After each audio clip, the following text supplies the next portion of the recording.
Começa agora o programa Encontros Inteligentes. O sucesso na visão de quem chegou lá, com Mário Divo. Rádio Cloud Coaching.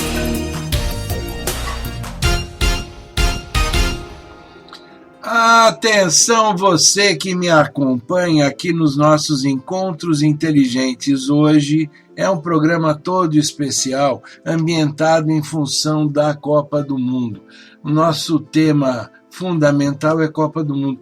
E eu vou fazer aqui uma conversa, é uma conversa absolutamente virtual, porque eu deste lado e do outro eu vou fazer referência aos grandes escritores brasileiros bons de bola.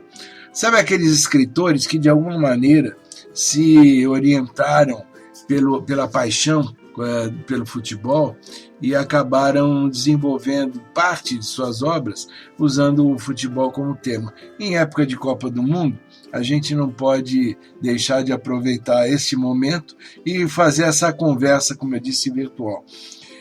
O que eu tenho aqui agora para conversar conosco, através de depoimentos que eles fizeram, são literatos que se dedicaram a pensar e a escrever sobre o futebol desde o começo do esporte.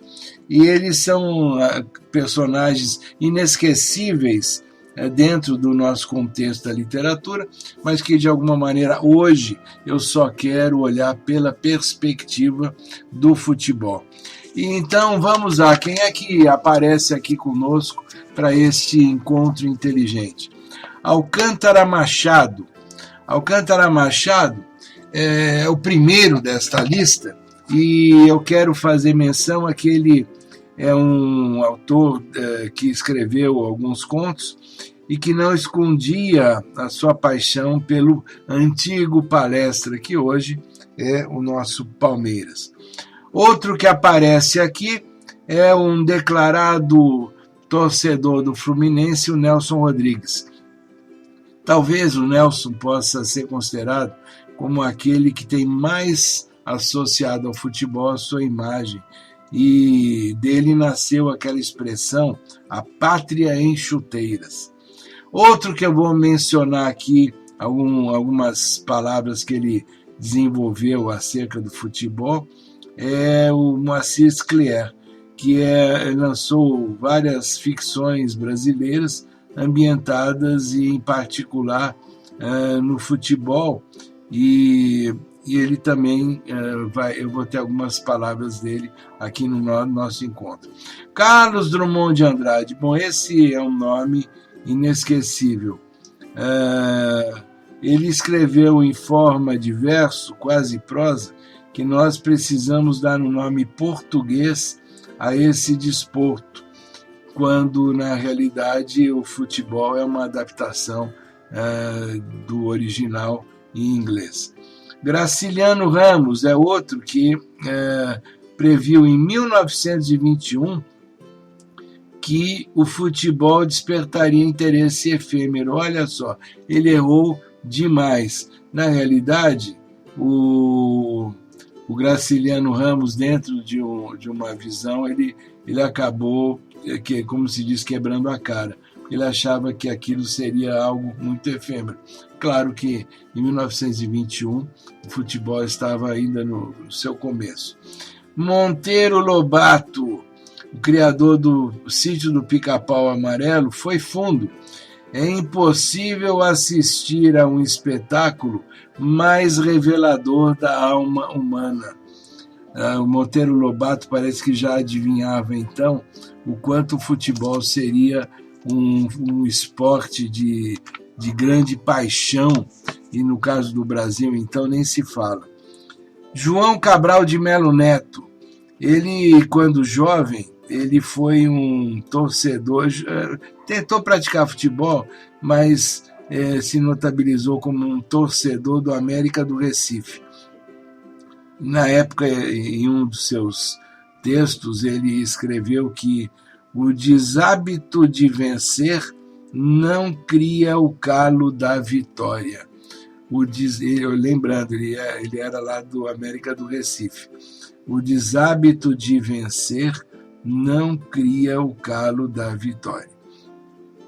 Vinícius de Moraes. Bom, esse nosso poeta, letrista de tantas músicas que nós nos lembramos e cantamos no nosso dia a dia, ele dedicou a Mané Garrincha um soneto com o título O Gênio das Pernas Tortas.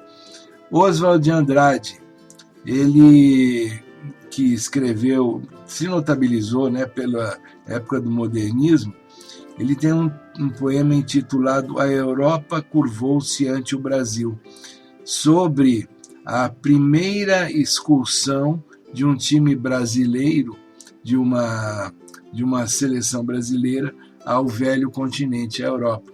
Ou seja, o Brasil, nessa época, já fazia turnês por outros países, e numa turnê pela Europa foi tão vencedor que o Oswald de Andrade criou essa expressão, a Europa curvou-se ante o Brasil.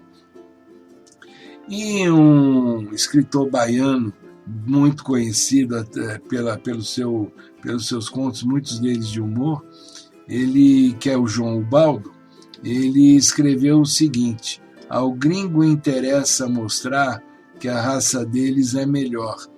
Ganhando no futebol, a melhor raça somos nós. Então, com essa dica aí, o Baldo, de certa maneira, sacaneava outros torcedores de outros lugares. Mas vamos aqui ver algumas frases que eles utilizaram e que vale a pena a gente retomar. Alguns que eu já citei, por exemplo, o João Cabral de Melo Neto: driblar é dar aos pés as astúcias das mãos. Olha que frase interessante.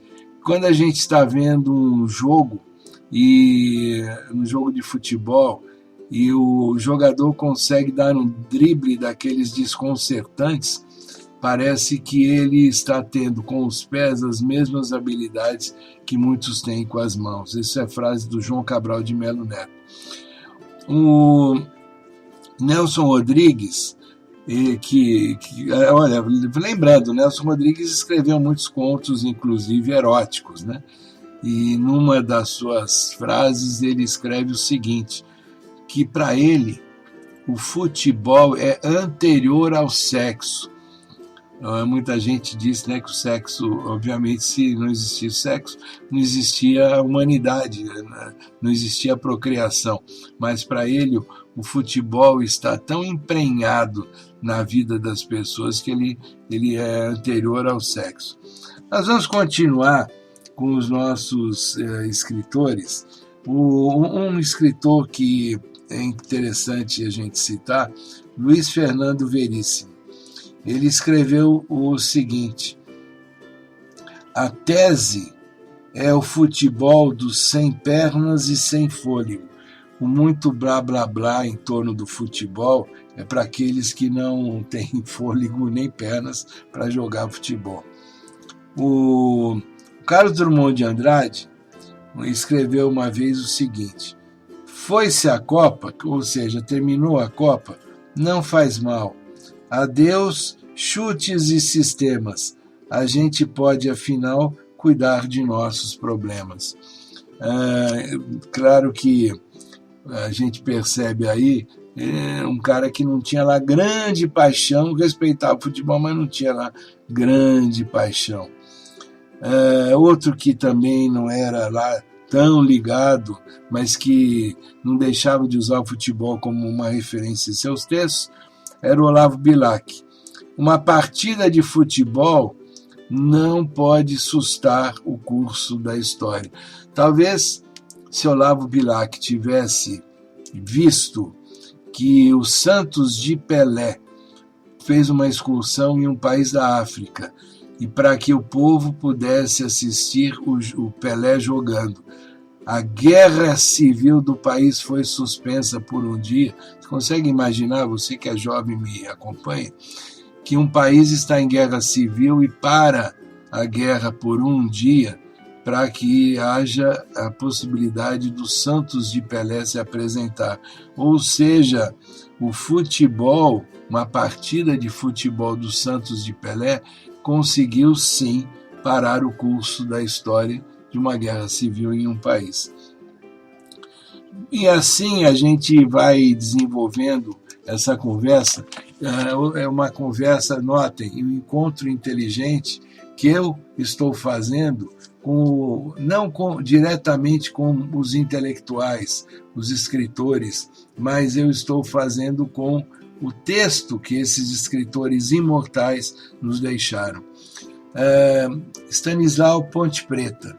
Esse, para quem nunca ouviu falar, os mais jovens nunca ouviram falar certamente, Stanislau Ponte Preta era um escritor que fazia coisas muito bem-humoradas. E ele escreveu o seguinte: quem diz que futebol não tem lógica, ou não entende de futebol, ou não sabe o que é lógica. E outro que eu já citei anteriormente, mas eu volto a citar, Lima Barreto. Lima Barreto, ele talvez dos grandes escritores brasileiros tenha sido aquele que mais se posicionou contra o futebol.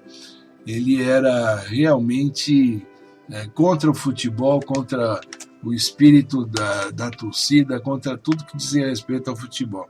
Lima Barreto escreveu o seguinte: não acredito que um jogo de bola, e sobretudo jogado com os pés, seja capaz de inspirar paixões e ódios. Não acredito não, senhor. E essa coisa é tão sério que o narrador de uma partida, em um determinado momento, já falava em armas. Ou seja, ele não acreditava que o futebol pudesse explorar tantas e tantas paixões. O outro que não gostava muito de futebol, não era brasileiro, mas que vale a pena a gente citar, Jorge Luiz Borges, escreveu que o homem deixou de jogar xadrez e passou a jogar futebol. O homem deixou de jogar xadrez e passou a jogar futebol. Este é um símbolo da degradação social. Quem era contra o futebol, ou quem ainda é contra, claro, tem toda a liberdade de ser contra e de escrever, mas a gente não pode negar que, na essência, o futebol está dentro do coração e da lembrança de todos, até mesmo para escrever contra.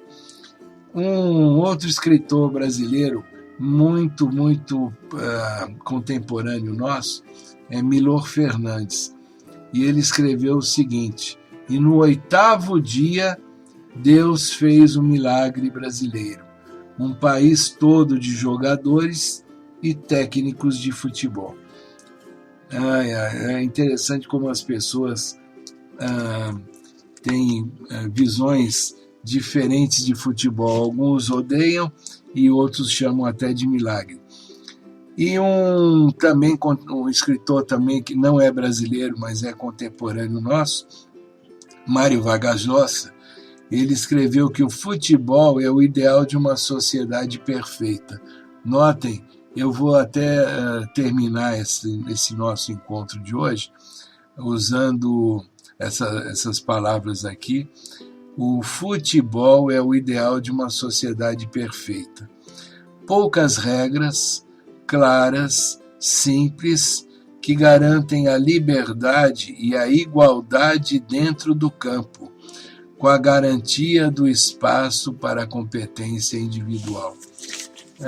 Eu quero aqui frisar que, com essas palavras, vamos pensar numa análise bem ampla.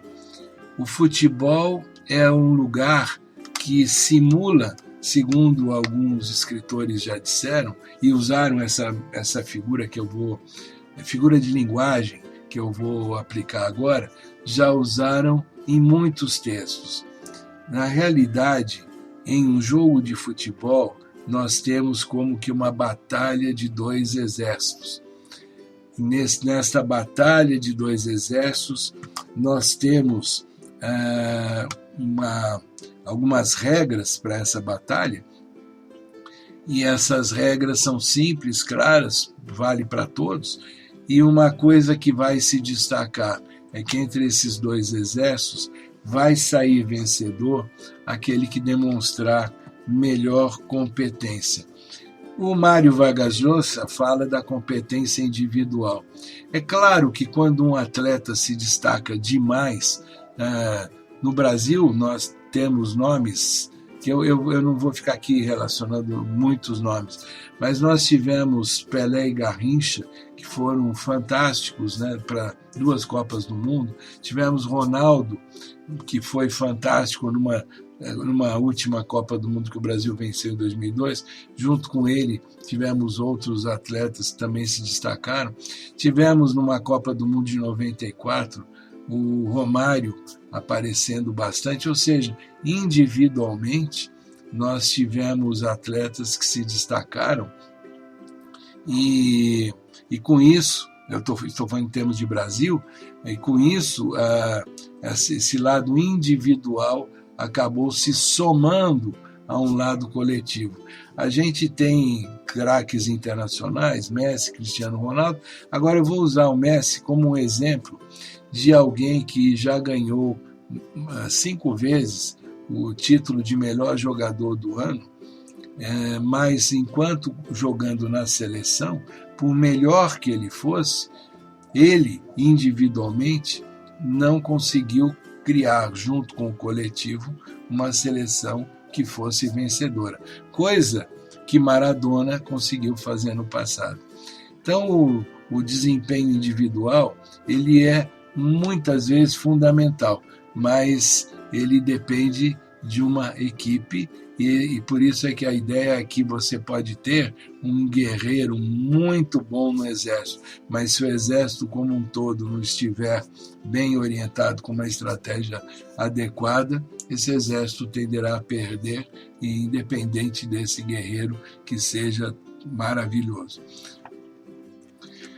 Pois bem, chegando ao final mesmo desse nosso encontro de hoje, eu quero fazer aqui o contraponto entre 2 famosos escritores brasileiros e deixar aí a reflexão de vocês o que Graciliano Ramos, em 1921, publicou em um jornal lá de Alagoas. Ele, falando do futebol, ele vendo que o futebol começava a despertar um interesse muito grande na população, naquela época, ele escreveu o seguinte: vai haver por aí uma excitação, um furor dos demônios, um entusiasmo de fogo de palha capaz de durar bem um mês. Ou seja, ele achava que aquela paixão, aquele entusiasmo que todo mundo estava tendo pelo futebol não duraria mais do que um mês, seria uma coisa de fogo de palha. Pois bem, por outro lado, eu quero me referir aqui a Monteiro Lobato, que no mesmo ano de 1921, ele antecipava que esse delírio que vem por aí pelo futebol tem seus fundamentos na própria natureza humana. E ele complementou: é impossível assistir a um jogo de futebol, em um outro espetáculo, que seja mais revelador da alma humana do que exatamente os jogos de futebol. Ou seja, nós temos aí 2 escritores que em 1921, um se colocava contra o futebol, outro se colocava a favor do futebol, como parte de algo, né, como parte de nossa vida que estaria entranhado na natureza humana e, portanto, nunca mais nos deixaria livre da paixão, do gosto, do prazer de assistir e de torcer por um jogo, como eu tenho certeza que todos vocês agora estão fazendo nesta Copa do Mundo. Eu sou Mário Divo, esse foi um encontro nosso com vários escritores famosos. cada um dando a sua visão num rápido flash sobre como interpreta o futebol. E na próxima semana estaremos de volta com um novo Encontro Inteligente, ainda dentro desse tema.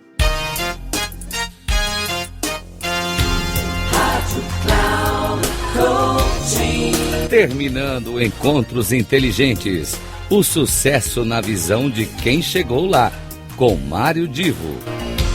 Rádio Cloud Coaching.